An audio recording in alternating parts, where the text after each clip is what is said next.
In our office, there's an unspoken rule. If you put food in the shared fridge, label it.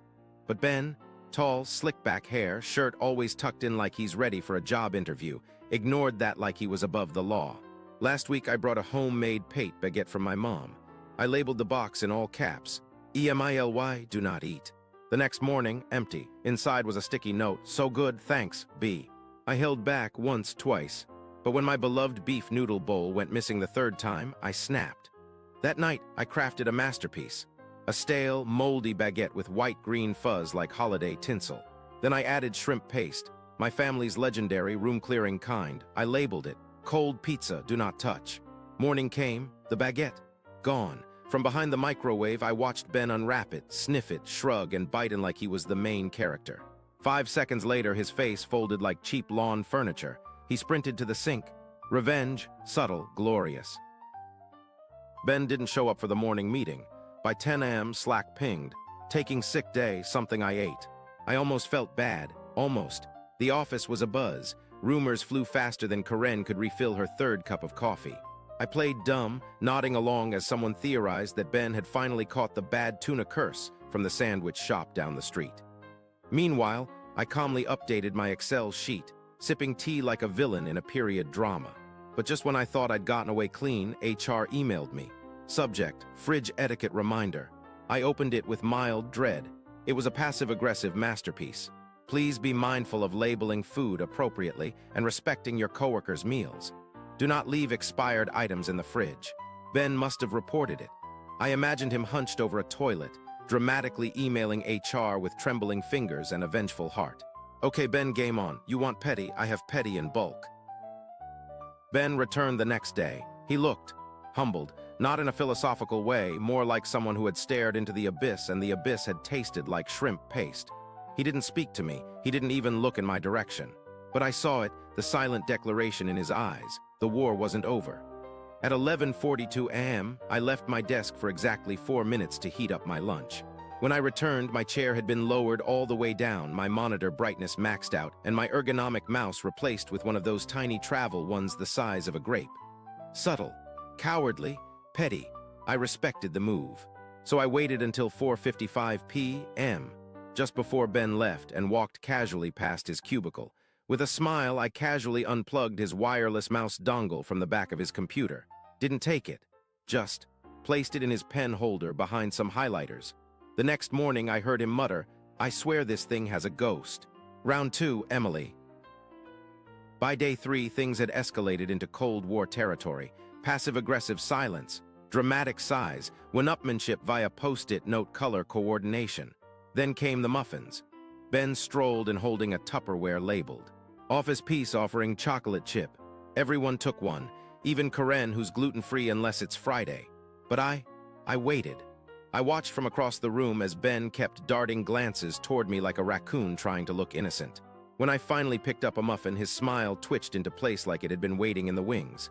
I took a slow, calculated bite. It was dry, aggressively dry, like chewing on sweetened drywall. I locked eyes with him, raised an eyebrow, nodded. Let the man believe he had the upper hand, because I had a plan.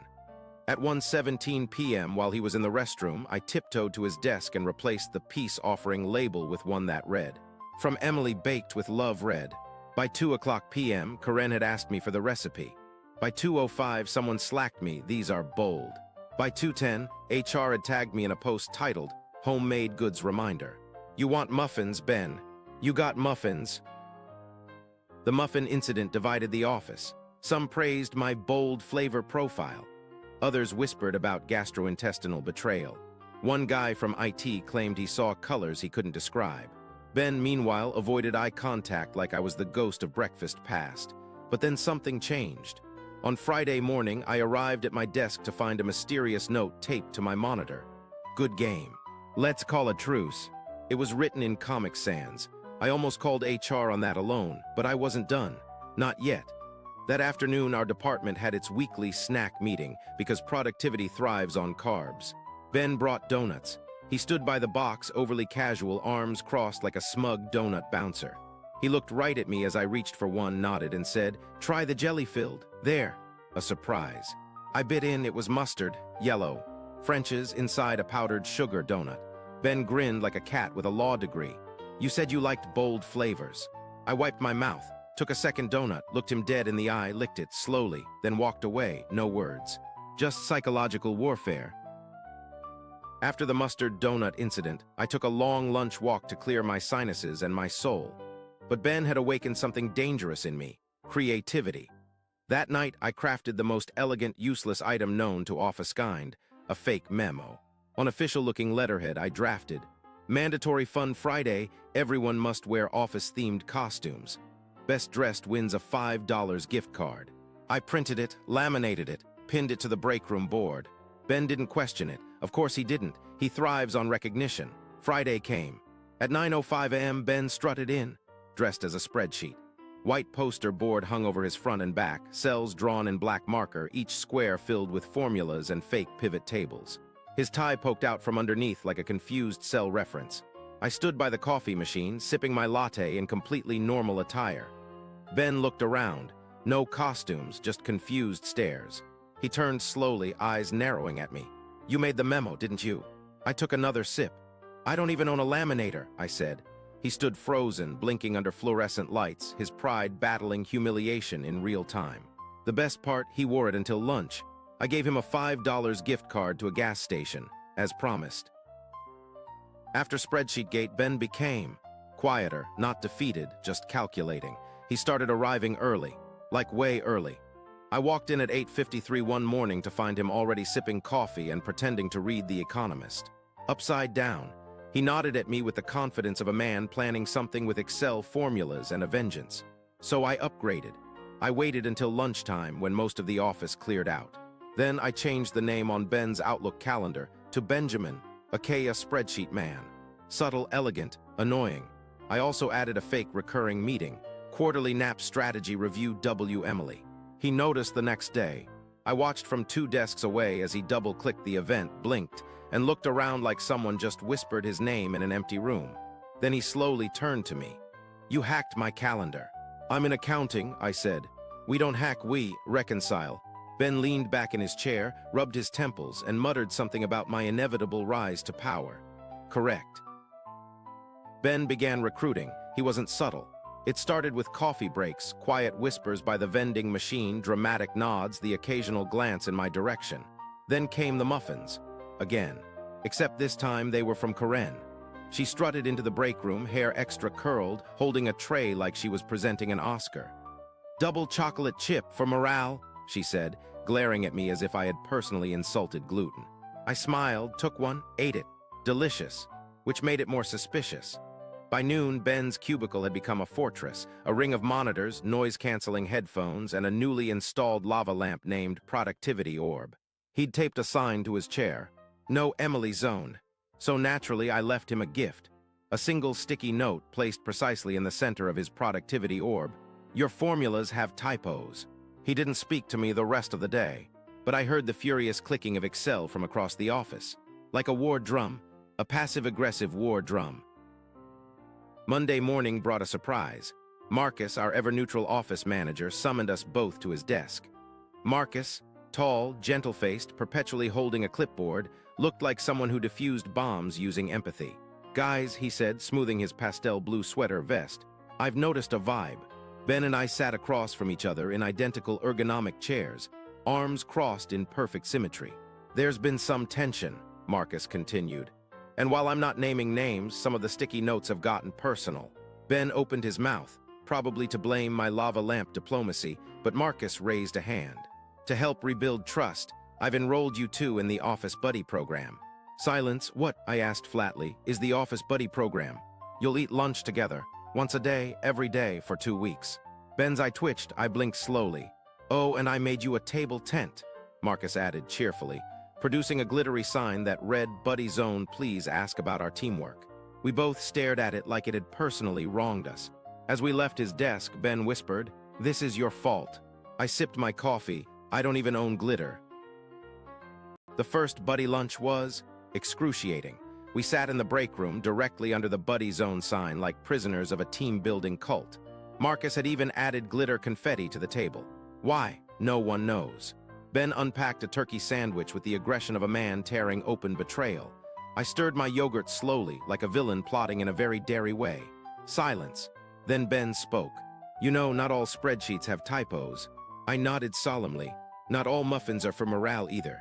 We chewed in synchronized passive aggression for a few more minutes. Then, without warning, he slid a folded paper across the table.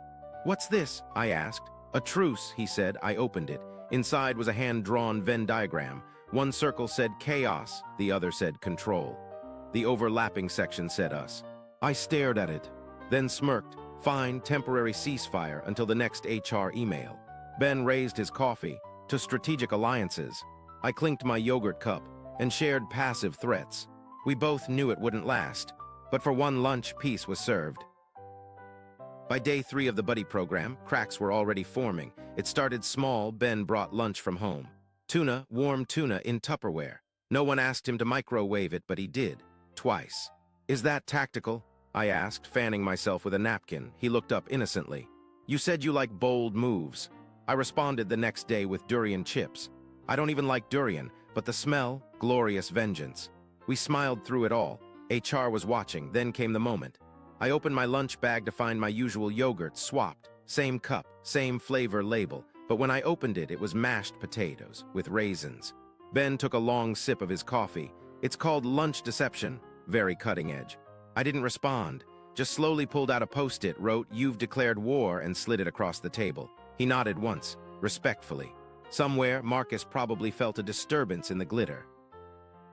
The war spilled onto the bulletin board. It started with a harmless sign. Please wash your dishes, your mother doesn't work here. Classic, relatable, unifying. The next morning, a sticky note appeared under it, written in a familiar, sharp handwriting. She might not, but EMILY certainly has opinions. I didn't flinch, just quietly added a new note. Better opinions than mystery tuna bombs, Ben. By noon, the board was a battleground of passive-aggressive stickies. It had layers, color coding, diagrams. At least one pie chart titled, "Likelihood Ben microwaved fish again." Coworkers began gathering around during lunch like it was performance art. Marcus passed by once, sighed deeply, and whispered, "Not again," then just kept walking. Ben struck the next blow with a printed 8x10 headshot of himself, thumbs up, captioned Team Morale Champion. I laminated a sign. Morale declined 43% since this photo was taken. A small crowd applauded. We were no longer subtle. We were bulletin board gladiators. Scene 13 began with an email. A very public email. Ben meant to forward a meme to Karen. It was a photoshopped image of my face on a yogurt container labeled Emily's passive aggression. Now with extra raisins. Unfortunately, he hit reply all. To the entire company, even Marcus, even accounting, even the CEO. Within minutes, replies flooded in. Skull IT guy. Does it come in dairy-free? HR intern. We've all been there. Legal. Marcus simply replied, office now. Ben turned pale. I walked by his desk just as he was closing his laptop like it was radioactive. Looks like you just launched a product line, I whispered. He glared at me with the expression of a man who has stared into the abyss, and the abyss replied with a yogurt joke. I left him with a post-it, now with 20% more exposure. Ben tried to save face. 3 days after the meme fiasco, he scheduled a lunch and learn, an internal presentation titled Humor in the Workplace, when to laugh, when to log off. Subtle, the entire office showed up, not for the learning, for the spectacle. Ben stood at the front of the meeting room in his usual white shirt and blue tie, but now with a wireless mic headset, like a discount TED Talker. He clicked to the first slide. A photo of him with finger guns and the caption, "Trust me, I'm hilarious." There was silence, then I raised my hand. "Yes, Emily," he said, trying not to visibly brace. "Will there be a section on forwarding memes to C-level executives?" Laughter erupted. He held up a hand. "Great question. Yes, we'll cover advanced regret techniques in the appendix." I nodded, impressed, but then his final slide appeared. It was me holding a post-it, captioned, "Passive aggression now available in bulk." I clapped slowly. Your best joke yet. Truce 2.0 was forming, but I was still going to steal his clicker after this. A new threat arrived at precisely 12:01 p.m. Her name was Trish. Recently hired. MBA, project manager. Full-time agenda enthusiast. She burst into the break room like a motivational hurricane, wielding a whiteboard and dry erase markers in 6 colors. "Hi team, I'm piloting a new system I call lunch optimization. Emily and I locked eyes over our sandwiches.